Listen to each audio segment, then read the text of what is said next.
Hi everyone, this is Hana. Welcome back to Hana's Island. Today I'm bringing you a show I absolutely love, and I just had to talk about it with you guys. It's the Netflix series Beef. Oh, and spoiler alert. The world is full of angry people. Social media has become a showcase for anger. People pick a target and just fire away. Review bombing, catfishing, and doxing. The digital age gives people the weapon of anonymity. And it makes these conflicts spiral out of control.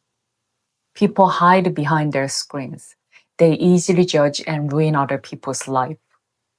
Since we don't talk face to face as much, we misunderstand each other so much faster.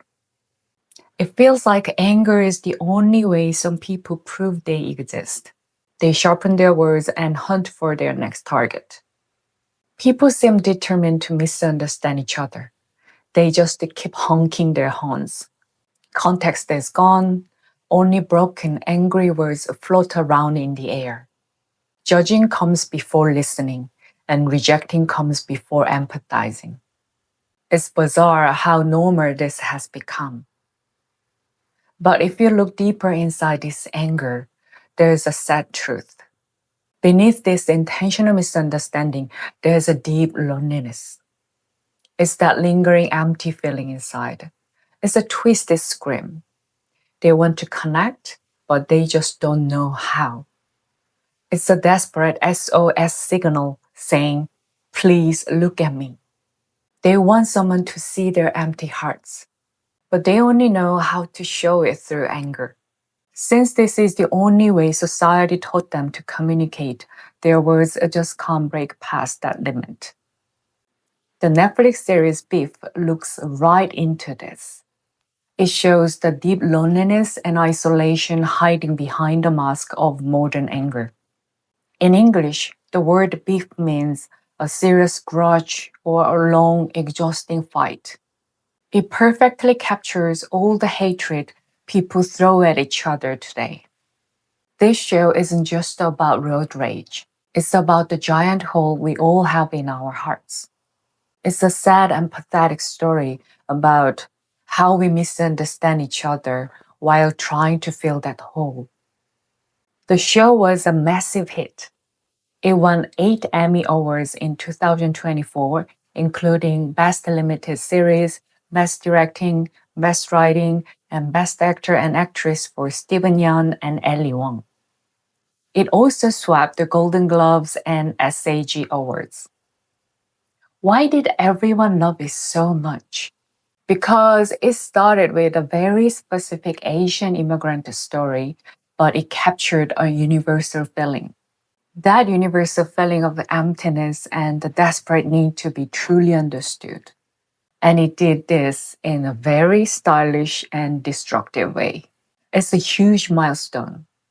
A show entirely led by Asian creators and actors made a massive impact right in the center of Western culture. It proved that their unique personal story could connect with the whole world. How did a specific story about second generation Asian immigrant connect with the whole world? Because it goes beyond race. It hits the core of class conflict and the illusion of the American dream. In the show, Amy looks like a successful businesswoman. She's reached the top, but really, she's terrified of losing it all. She suffers from imposter syndrome. She represents the exhaustion of the modern elite. On the other hand, Danny is stuck at the bottom. No matter how hard he tries, he can't escape his struggles. He represents a deep frustration of the working class. Their fight isn't just an Asian community issue. It's the exact same survivor fatigue everyone in the world feels right now. The show also highlights specific cultural traits like the heavy burden of the eldest son in Korean families or the strict control of Asian parents. But in the show, this turns into fake smiles and uncontrollable anger.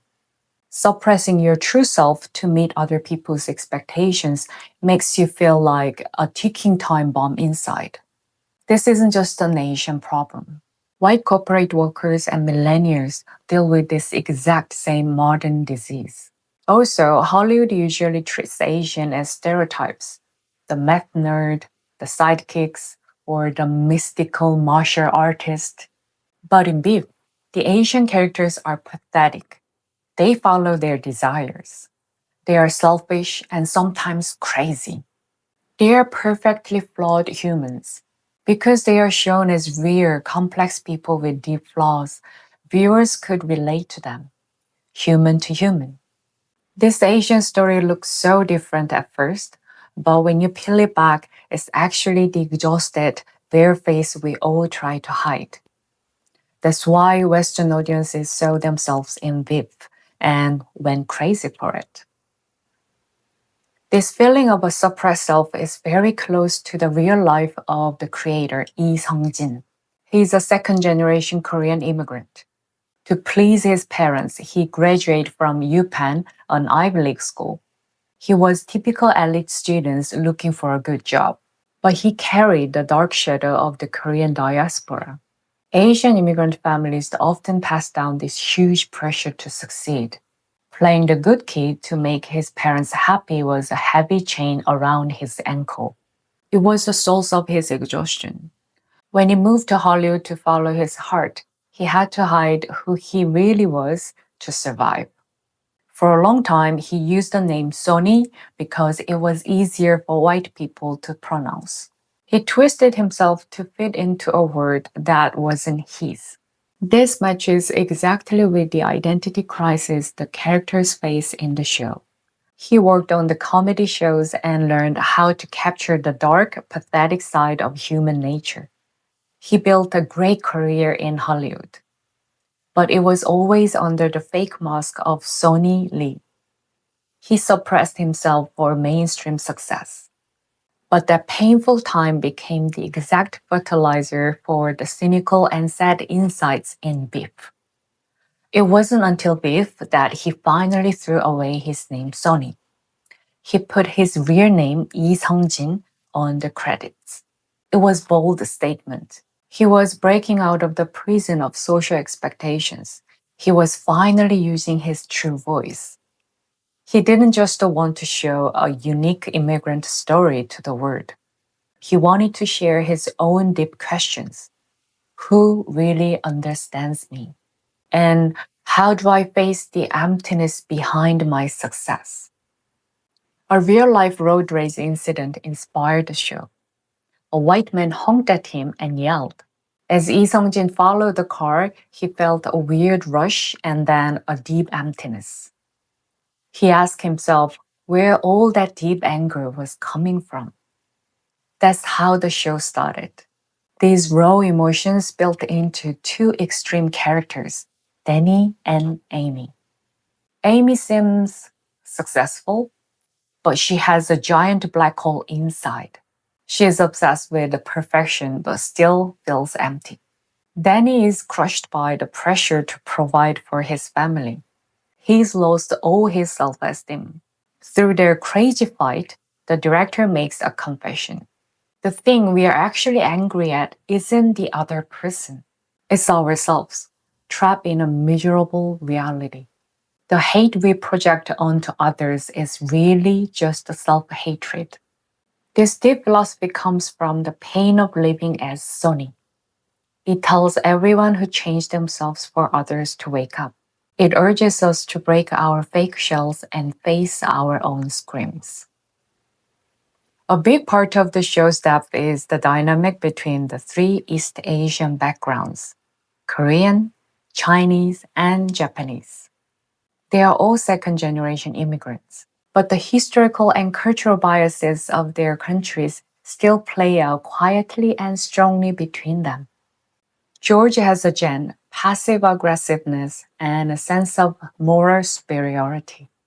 Amy runs purely on capitalism to support his lifestyle. And Danny is struggling at the very bottom just to survive. It's like putting East Asian geopolitics right in the middle of California. They are all put into one box called Asian. But the huge gaps in class and cultural capital make them misunderstand and hate each other even more.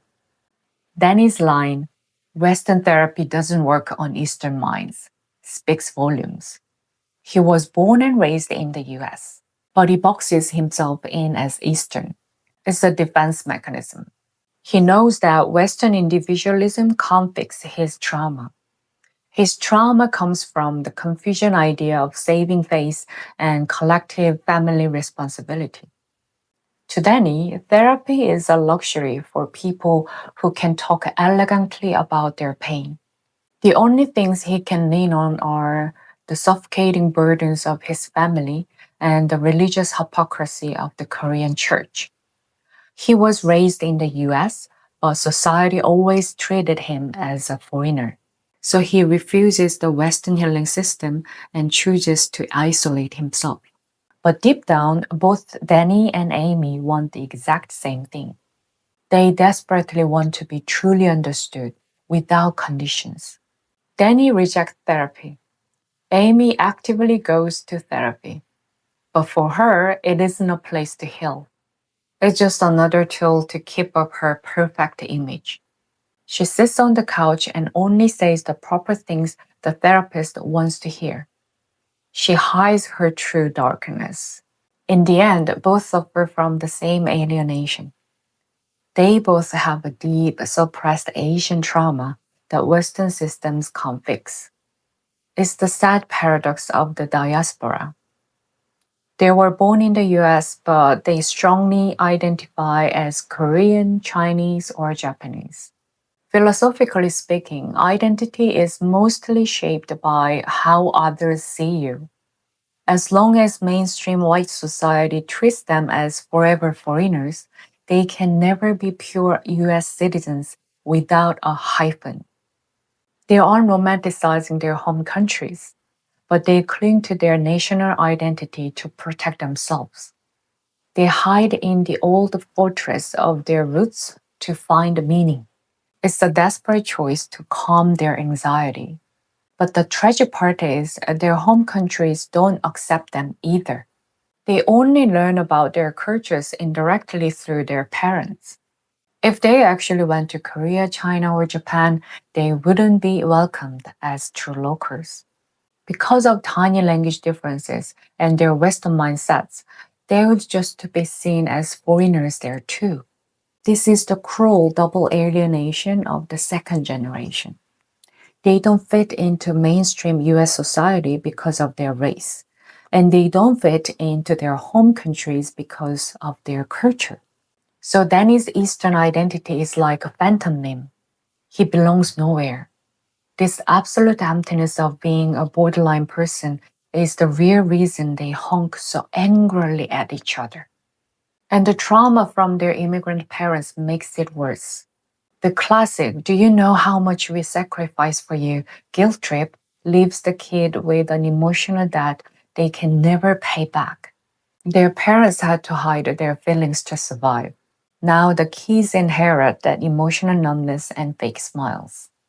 For them, a silly road rage incident isn't just anger. It's their suppressed generation trauma finally exploding. Their pain comes from different family histories. Amy's giant black hole comes from her father's cheating and her mother's silence. Danny's heavy burden comes from losing his parents' motel and having to bring them back from Korea. This psychology makes their crazy actions very convincing. And ironically, the show makes the Asian characters feel more real by making the white characters look kind of foolish. Billionaire Jordan just consumes Asian culture like a trendy accessories. She's totally blind to their real pain. This flips the unusual Hollywood script. The Asian characters finally take center stage with their raw human anger. Every episode of Beef is a brilliant piece of art criticism and a psychology report. Episode 1, The Birds Don't Sing, They Screech in Pain. is a quote from director Wagner Herzog. It tells us that what we mistake for a peaceful song is actually a desperate scream for survivor. Episode 2, The Rapture of Being Alive, is from Joseph Campbell. It highlights how pathetic the characters' lives really are.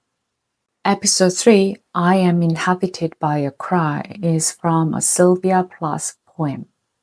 It represents the rotting emotions trapped inside Amy and Danny. And episode 7, I'm a Cage in Search of a Bird, is from Kafka. It perfectly describes modern people who are trapped in the cage of success, losing their true selves. These classic quotes from philosophy and literature turn a petty fight into a huge story about human existence. The opening title cards are also amazing. Most shows use fancy graphics, but Beef just slaps the word beef onto a grotesque, chaotic painting. These paintings were actually done by David Che, who plays Isaac in the show. He's a world-famous artist in real life. He's a legend who painted Facebook's first murals for stock instead of cash and became a multimillionaire. His wild, unfiltered life matches the raw energy of the paintings and his character. His thick, aggressive brushstrokes show the raw human anger that society tries to suppress. It's a direct challenge to Amy's fake, refined art taste. This raw aesthetics is clear in their living spaces too. Amy's house is white, minimal, and perfectly curated. It's a stylish prison to hide her messy human instincts. She hides behind those clean walls. Danny's place is old, cramped, and totally messy. It's full of survival gear. It reflects his chaotic mind tangled with the pressure to succeed. He hides behind the religious hypocrisy and looks for someone to blame. They look like they're from different classes, but they share the exact same hunger. They just want to be understood. Amy hides her emptiness with a clean, empty space. Danny tries to fill his void with junk. The tone red paint in the title cards is that true scream. Amy's house is the hypocrisy trying to silence it. Danny's room is the pathetic reality where the scream is an everyday thing. Food also shows this class divide. Amy eats carefully curated organic meals but never feels full. Danny survives on Burger King chicken sandwiches. The show asks us, which is the real you? The fake smile in the elegant living room or the angry scream in the messy apartment? When that suppressed self finally explodes, it brings a destructive but liberating feeling. Beef shows that even the ugliest human emotions can become art. It puts our hidden inner hell right onto a glamorous canvas. The music in the show isn't just the background noise. It defines who the characters are.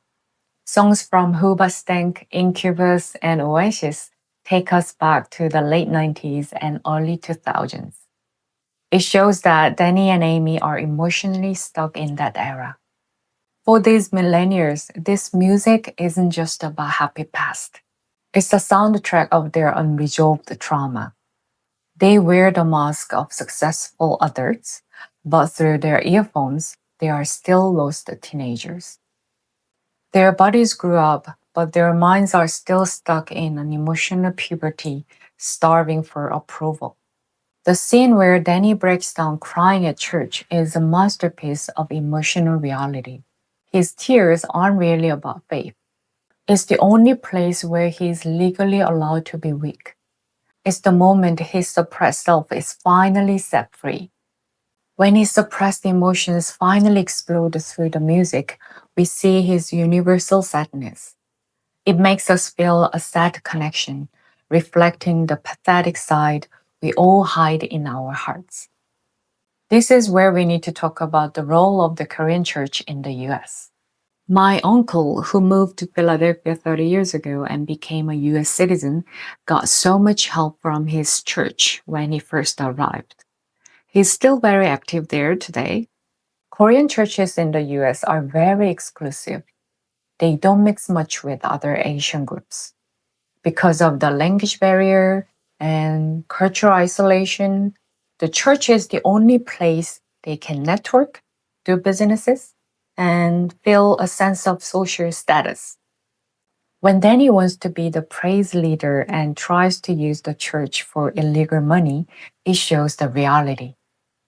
The church acts as a holy sanctuary, but also as a mini capitalist world tangled with worldly desires.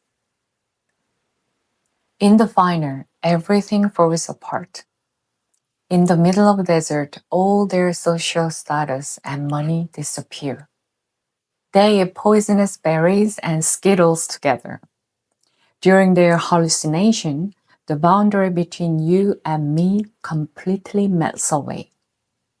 Whether you eat organic food or fast food doesn't matter anymore.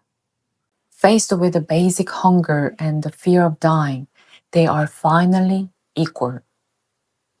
They look at each other's ugliest, most cowardly sides, and they see their own shadows in each other. They strip off all the fake clothes of civilization. That empty desert becomes a holy place for truth.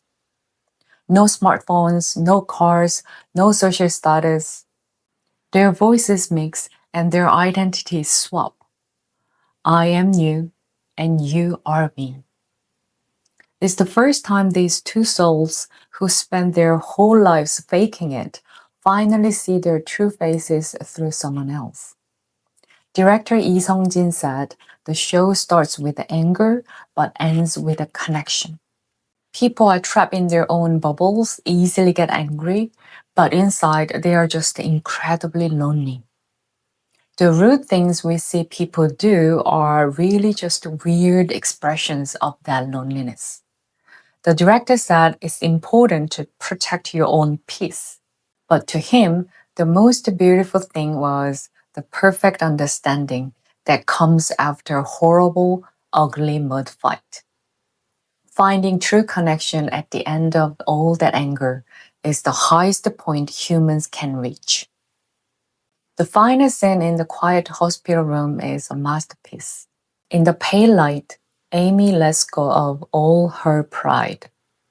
She climbs into the hospital bed and hugs the unconscious Danny. That quiet moment is louder than any dramatic dialogue. It hits us with the same heavy emotional punch as K-drama like My Mister or My Liberation Notes. When broken people recognize each other's scars and stand together. When they found their own flaws in the other person's ugliest face, they finally connected perfectly. Steven Yeun talked about this in his Emmy acceptance speech. He said, I want to thank Danny for teaching me that judge and shame is a lonely place, but compassion and grace is where we can all meet. Judging others, hating ourselves, and feeling shame make us totally isolated. But when Danny and Amy faced each other's shame in the desert, that isolation turned into compassion and grace. We can lean on each other exactly because we aren't perfect. This amazing insight jumps from the screen right into our real lives. To the director, true beauty isn't just a safe, quiet life where we ignore all the annoying noise. True beauty is looking straight into the ugly, lonely mess of other people. It's the desperate moment of truth where we find our shared human weakness. We don't have to put up with everyone's emotion garbage in real life. But in art, this ugly crash of misunderstanding and loneliness is a beautiful thing to explore.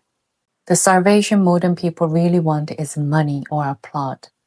It's the experience of being totally accepted, even our most pathetic and ugly parts. That brief moment of peace they find after going through hell asks us a big question. What does real connection mean in our noisy world? Beef left such a strong impact and is coming back with season 2 on April 16th, 2026. This time, the story moves to a fancy country club for the upper class. Amazing Hollywood actors Oscar Isaac and Carey Mulligan, along with rising star Charles Melton and Kaylee Spaney, will play two couples from different classes and generations. And guess what? Korean cinema legend Song Kang-ho and Academy Award winner Youn Yuh-jung are joining the cast. They will play the billionaire couple who owns the country club. I can't wait to see how the pathetic road rage from season 1 turns into the elegant hypocrisy of the upper class. It's so excited to see how director Lee Sung-jin digs into the ugly bottom of human nature once again. As we remember the meaning of real connection they found in the desert, it's time to get ready for a brand new, fascinating wave of anger. Alright, this has been Hana's Island. If you like this video, please support me with a like and subscribe. And let's meet right here again next time. Until then, stay comfortable at your own latitude. Take care. Bye.